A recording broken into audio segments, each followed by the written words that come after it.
no warm up, nothing. It's just he walks under.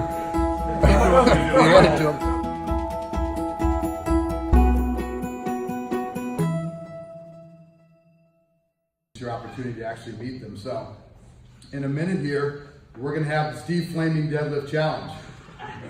Right? That's kind of a cool thing.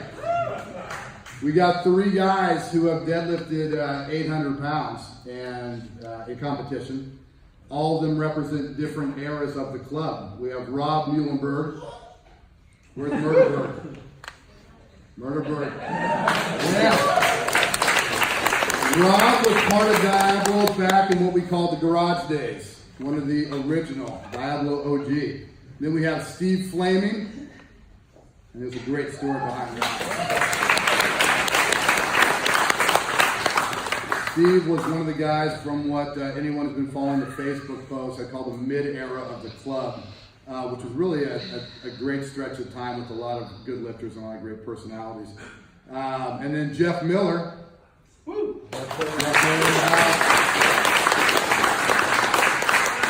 Jeff's one of our current stars and our most recent 800-pound puller. So these guys, not only are great deadlifters, but kind of represent a lot of Diablo history, going back almost 20 years now. So very excited to have them have their friendly deadlift challenge. So I think what we're going to do is we're going to have the guys start warming up, and then maybe we'll do the food, right? Anyone who's hungry, we have food. We're going to feed people. Not yet. We're going to, how long? Oh, well, ish. We're going to figure the food out thing at some point soon. Maybe when the guys start warming up the pull. So just hang out, have fun, enjoy everyone's company. A lot of great stories have happened here. And maybe we'll make some more memories this evening. So, very good. Thanks, everyone. I remember those days. Come on, Steve. Let's go! Okay, again, right there. Smash it, let's go.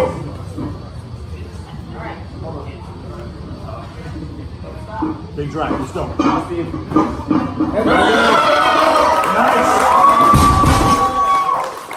I don't have the extra shirt, so The last thing I did before I left. I know. Watch my man. My bad. I kind of want to get a boner with you too. Hey, Ken, were you able to get in contact with boner? I sent them a Come on, Rob. The beanie flip. Come on, Rob. Come on, Rob.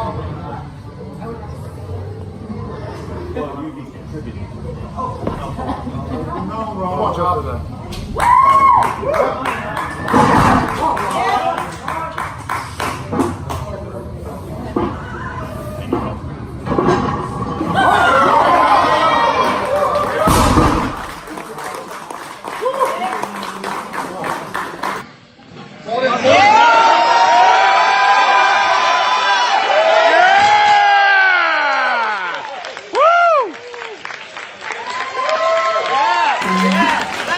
Rob, where are you?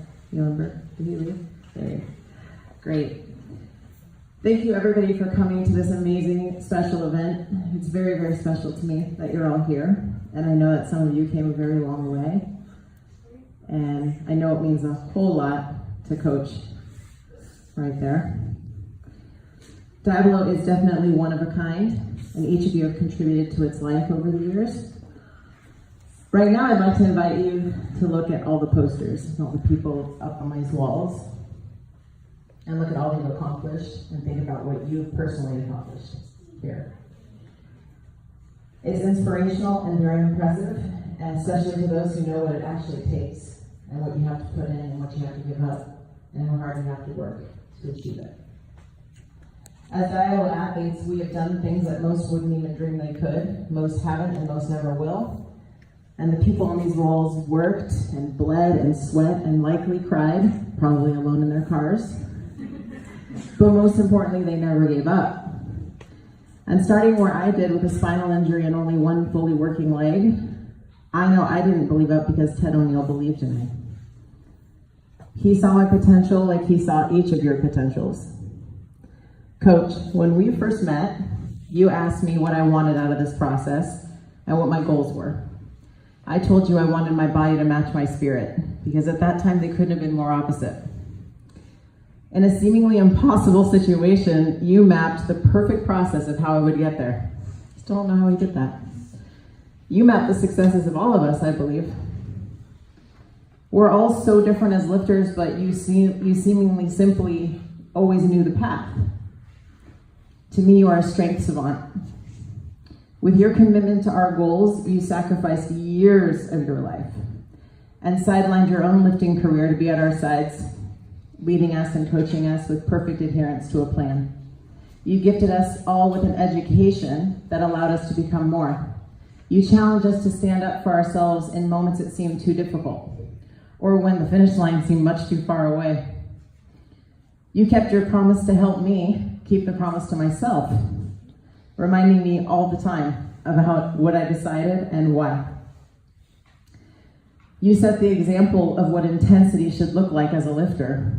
Training with this group is like being on a freight train of possibilities. With this team that surrounded me, I often jest that here I was raised by wolves. Strength and courage surrounded me daily, and I emulated it to the best of my ability. This is where I start getting a little sad.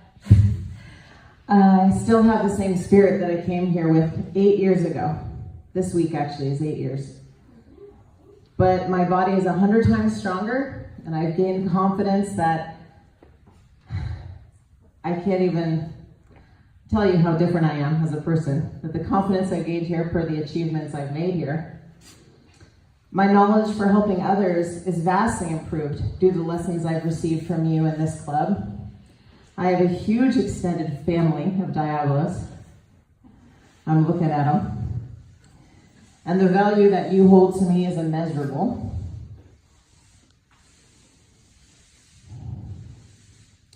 You gave us somewhere to go. Somewhere to achieve greatness, and somewhere to be relied upon and learn to rely upon others. Somewhere that our limited beliefs were disproved over and over again. I hope that seeing these posters every day will remind you of what your relentless pursuit of your lifters' successes has created. What your sacrifices meant to all of us. You always stuck to the plan, dialed in the details, and held us all to the Diablo standard of training, commitment, and producing. The titles that each of these lifters and these people have achieved are very uncommon, but you are the common denominator of all these achievements. And I know my picture is up there because of your coaching, and my whole person is better because of knowing you. I'm certain there was no alternate path that would have led me as far as this one has. Not nearly. And for all of this, I'm forever indebted to you, because that debt could never be fully repaid. So thank you, sir. I'll wing because do I even need this? Can you guys hear me? We can hear you. Talk to the microphone. I'll try to talk on the microphone. I mean, you could have told me. All right. So I was taking the BART in here, and I realized that this is probably as excited as I have been. I was kind of like a kid coming back here because I haven't been here in probably 8 years. Yeah, 8 years. I've seen a couple of these guys at meets, like Kenny I haven't seen in 10 years. Diablo Barbell meant a lot to me, right? And, I look back at, I don't know. When I got here, I think I benched about 300 pounds. I deadlifted 500 pounds, and I think I squatted 275 or something like that. And just the amount that I learned, the people that I met, this place meant a lot to me, right? And, it's Ted, but it was Ken, and it was Charlie, and it was Opie, and, everybody. And I don't really know what to say, so I thought I'd just, maybe tell a couple stories.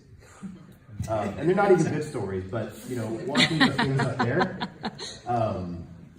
like Johnny. So, for the past, how long have I been powerlifting? 14 years? 14 years. Yeah. So I squatted with Johnny actually. When I first got invited on Saturdays, he was in my speed squat group. And I squatted with him for a while until Charlie started training there, and then I think you jumped in with us. And Johnny actually kind of talked to me. I mean, what? Yeah, he talked.